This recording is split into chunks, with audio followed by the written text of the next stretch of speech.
প্রয়াগরাজ মহাকুম্ভে ঘটে গেল ভীষণ বড় দুর্ঘটনা।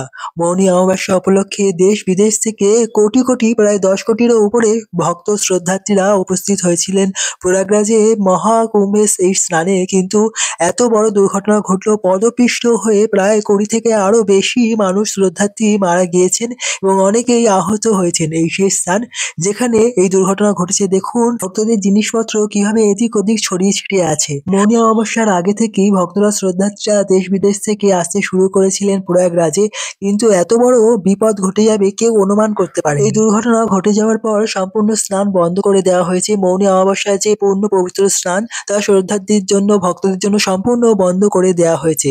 সেই কারণে অনেকেই ফিরে গেছেন এবং অনেকেই এখানে আটকা পড়ে রয়েছেন, কারণ সবকটি পিপা পুল এবং সমস্ত রাস্তা প্রায় বন্ধ হয়ে গেছে। এত শ্রদ্ধার্থী, এত ভক্তরা একত্রিত হয়েছেন এই মৌনী অমাবস্যা উপলক্ষে প্রয়াগরাজের পূর্ণ স্নানে। দেখুন কিভাবে অ্যাম্বুলেন্সে করে ভক্তদের নিয়ে যাওয়া হচ্ছে হাসপাতালে এবং তারা যাতে সুরক্ষিত থাকে সেই কারণে প্রশাসনের তরফ থেকে সম্পূর্ণ ব্যবস্থা করা হচ্ছে। কিন্তু দেখুন এতটাই ভিড় যে ভিড় ঠেলে যে অ্যাম্বুলেন্স আগে যাবে, হাসপাতালের দিকে এগিয়ে যাবে, সেরকম কোনো পরিস্থিতি নেই। এতটাই ভিড় হয়েছে মৌনী অমাবস্যা উপলক্ষে। তাই যেহেতু ভিড় এতটাই বেশি হয়েছে সেই কারণে আহত এবং নিহতদের এক স্থান থেকে আরেক স্থানে নিয়ে যাওয়া প্রায় সম্ভব হচ্ছে না, কারণ এত ভিড় ঠেলে অ্যাম্বুলেন্স কিছুতেই পৌঁছতে পারছে না আহতদের কাছে, আর তার ফলে অনেক দেরি হয়ে যাচ্ছে। দেখুন কতটা ভিড় এবং অ্যাম্বুলেন্স একই জায়গায় রয়ে গিয়েছে। বলা হচ্ছে যে সমস্ত শ্রদ্ধার্থীরা দূর থেকে এসেছিলেন তারা একটি স্থানে শুয়েছিলেন, রাস্তার ধারে শুয়েছিলেন এবং অন্য সেই সমস্ত ভক্তরা অন্য দিক থেকে আসছিলেন।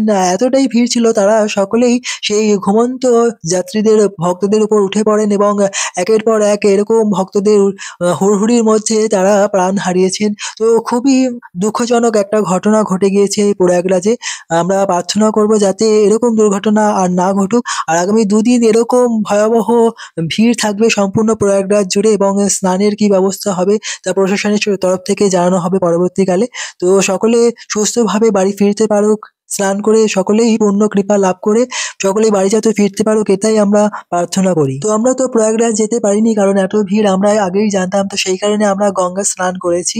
আর আপনারাও যদি প্রয়াগরাজ না যেয়ে থাকেন তাহলে আপনারাও বাড়িতে গঙ্গা গঙ্গা গঙ্গা 3 বার উচ্চারণ করে অবশ্যই স্নান করে প্রয়াগরাজে মহাকুম্ভে স্নানের কৃপা লাভ করতে পারবেন। আর বিশেষ করে আপনারা যারা মহাকুম্ভে যেতে চাইছেন অবশ্যই শাহী স্নান যেই সমস্ত দিনগুলিতে আছে সেই দিনগুলি বাদ রেখে আপনারা যদি যান প্রয়াগরাজে তাহলে অবশ্যই আপনারা সেখানে গিয়ে স্নান করতে পারবেন। আর তা না হলে আপনারা মানসে যদি গঙ্গা, যমুনা এবং সরস্বতী নদীর নাম নিয়ে যদি স্নান করেন তাহলে অবশ্যই আপনারা প্রয়াগরাজে মহাকুম্ভের স্নানের কৃপা লাভ করতে পারবেন। ধন্যবাদ। ভিডিওটি আমরা এখানেই শেষ করছি।